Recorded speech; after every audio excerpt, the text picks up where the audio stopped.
我们要怎么样透过香氛改变我们的空气，然后让我们的呼吸道能够变好？空气清新的话，我会建议很多是叶片类的精油，它会帮助我们呼吸道做一些改善。假设我有轻微的咳嗽啊，或者是一些小痰啊，迷迭香啊，对，像茶树也可以，茶树也还有尤加利都是叶子的。你刚刚说的拍痰的概念是什么？小朋友的痰不好咳，那我们会用精油涂抹在它的肺叶，你的肺叶不是走这里，对啊，我们是整块，就是也要教我们一些嗅吸的方法。因为精油是高浓度、高挥发，所以我们不要一直搓，匀一下就好。然后有一些罗纹沙叶，就是叶子类的，这是一种可以快速帮助呼吸道扩张，这样吸完就是打开了。今年的秋冬了，大家如果说发现自己呼吸道上面有一些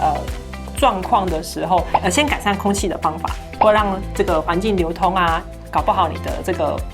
不舒服的感觉就可以先缓解了。